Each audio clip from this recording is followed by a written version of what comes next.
Merci de votre fidélité à Télésud et bienvenue dans cette nouvelle édition de l'Entretien du jour dans laquelle je reçois M. Pierre-André Wilzer, ancien ministre de la Coopération et de la Francophonie. C'est un plaisir de vous avoir sur notre plateau.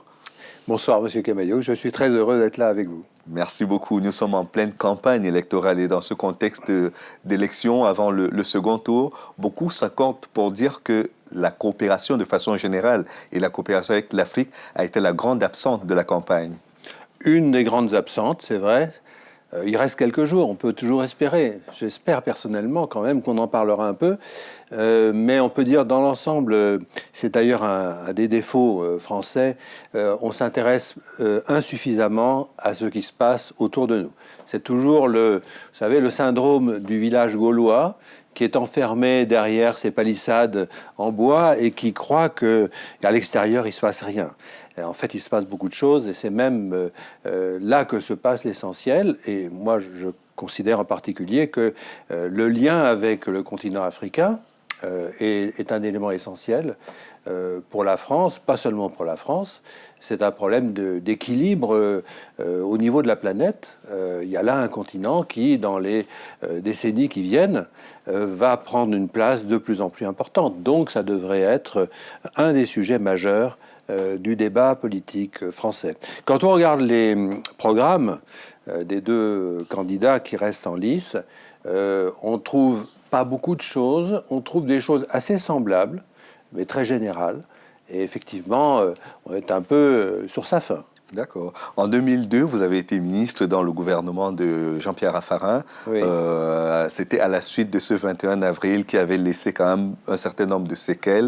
Oui. Le candidat socialiste n'était pas retrouvé au second tour. Il y a eu Jean-Marie Le Pen qui était qualifié. Est-ce que pour vous, ce moment a marqué quelque chose dans la coopération entre la France et les pays africains, par exemple? Est-ce que dans les échanges que vous avez eus avec vos homologues, vous avez senti un changement d'attitude? Pas véritablement, en toute franchise, parce que le président de la République sortant a été réélu. Et en France, dans le dispositif constitutionnel et aussi politique, tout ce qui est la politique extérieure, et en particulier la politique de la France vis-à-vis du continent africain, relève principalement du chef de l'État.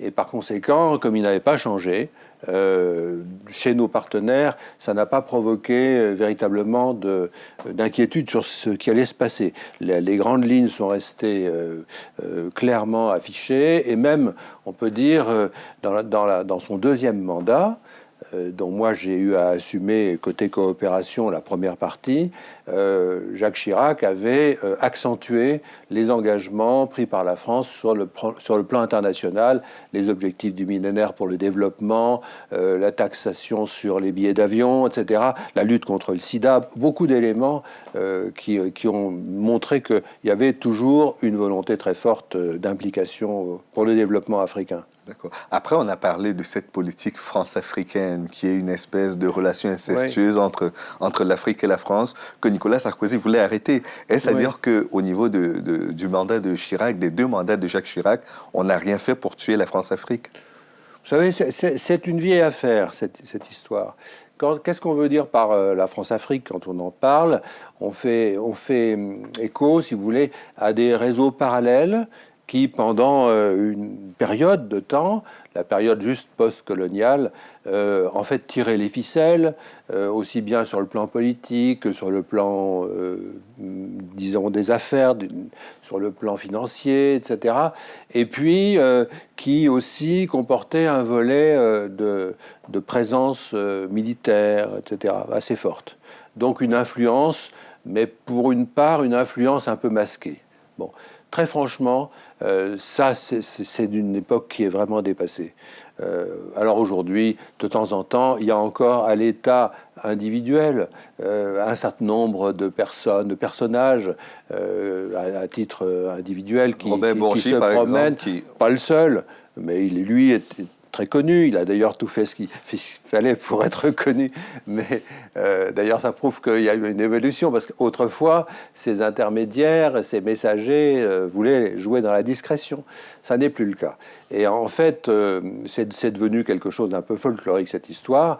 Maintenant, les générations ont changé, aussi bien en Afrique qu'en France.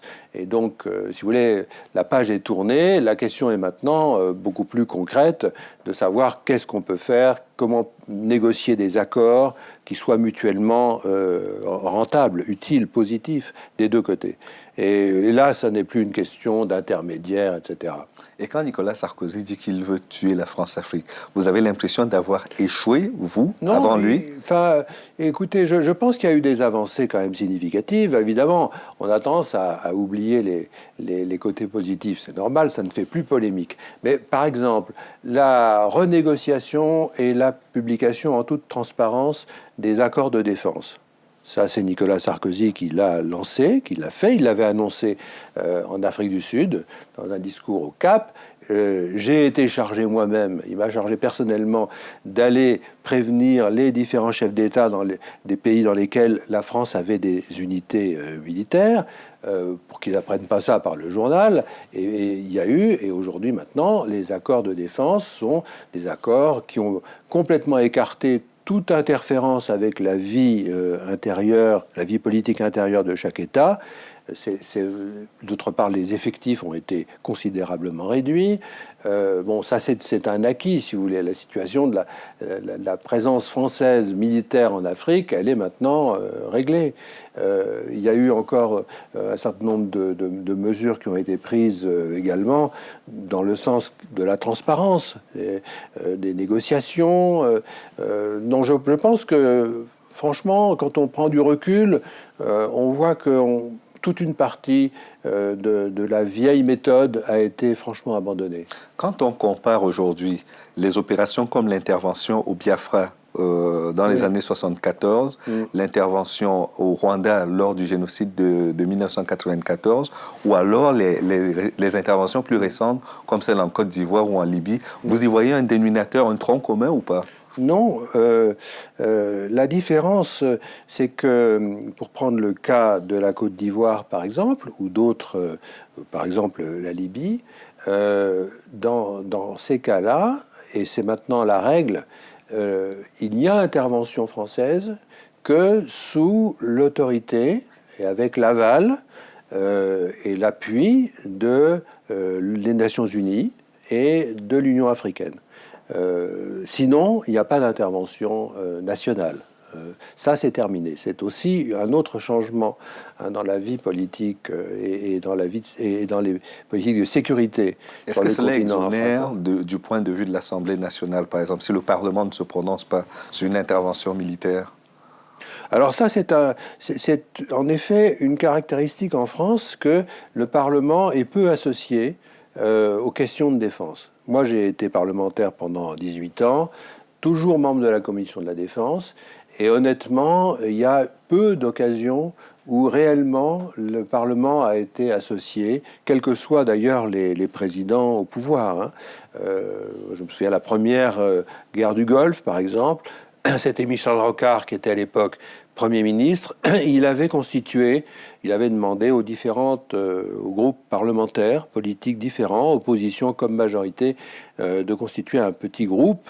Et nous avions des réunions avec lui toutes les semaines. Mais c'est plutôt rare, ce genre de choses.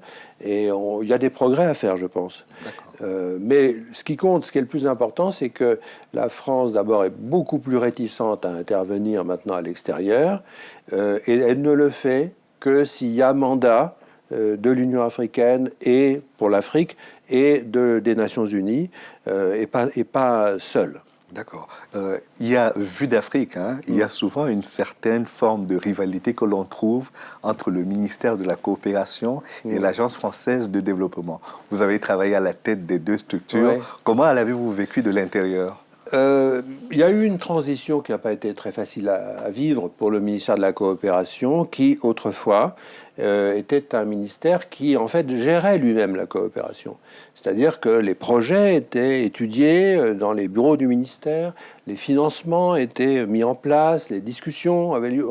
Et brusquement, en assez peu de temps, effectivement, le choix qui a été fait, c'est de créer un opérateur qui soit chargé de tout ce qui est la mise en œuvre des projets, et en laissant simplement le ministère de la Coopération définir la stratégie, les grandes lignes et assurer un certain contrôle. Bon, beaucoup de fonctionnaires du ministère de la Coopération ont eu l'impression d'être un peu dépossédés. Aujourd'hui, je crois qu'avec quelques années d'expérience, les choses ont trouvé leur rythme. L'Agence française de développement est un grand établissement public de l'État qui fait bien son travail, franchement, qui est au niveau des meilleurs opérateurs internationaux en matière d'aide au développement.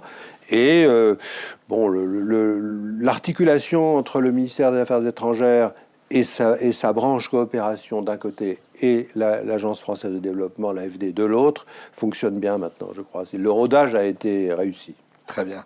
Maintenant, pour en venir à vous et à votre vie actuelle, vous n'êtes plus à la coopération, vous n'êtes plus à l'Agence française de développement. Qu'est-ce que vous devenez ? Eh bien, écoutez, je continue, comme je l'ai toujours fait, à m'occuper, à m'intéresser à l'Afrique, à essayer de me rendre utile aussi. J'ai donc maintenant une fonction, alors à titre tout à fait privé, de conseil. J'ai constitué, comme d'autres l'ont fait d'ailleurs, ma petite société de conseil, et je travaille pour un certain nombre de partenaires qui sont soit des partenaires publics d'ailleurs, ça peut être une organisation internationale qui souhaite mener une étude ou pousser un projet qui a besoin d'utiliser éventuellement les services de quelqu'un qui peut apporter sa pierre à l'édifice, soit des partenaires privés qui, pour leur développement, pour décider si oui ou non il est intéressant pour eux de s'installer dans telle ou telle partie du continent africain, ou ailleurs, parce que c'est plutôt l'Afrique, mais enfin ça peut être aussi un peu dans d'autres géographies, comme on dit, qui font appel à quelqu'un qui a quand même acquis une certaine expérience, qui sait, au-delà des strictes questions de rentabilité des investissements, essayer de faire une analyse un peu plus large sur les perspectives,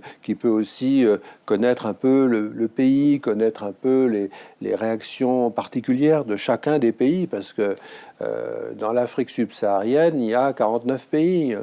Aucun n'est pareil que l'autre. Et par conséquent, bon, c'est pas inutile d'avoir des gens qui ont quand même un peu parcouru de long en large ce continent. Très bien. Donc après le 6 mai, on ne peut pas compter sur vous pour entrer dans le gouvernement. Non, mais de toute façon, vous savez, il y a une chose, chaque chose en son temps. J'ai été longtemps parlementaire, j'ai été membre du gouvernement, mais il faut passer le relais aussi aux jeunes générations.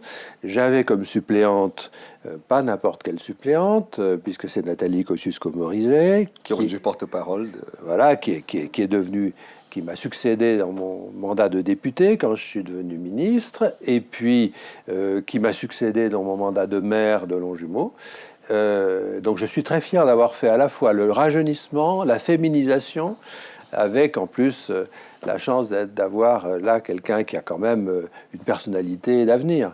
Merci beaucoup, monsieur Pierre-André Wilzer. Merci, monsieur Camaillou. Et merci à vous d'avoir suivi l'émission jusqu'à son terme. Rendez-vous demain pour une autre édition de l'Ancien Jour. À bientôt.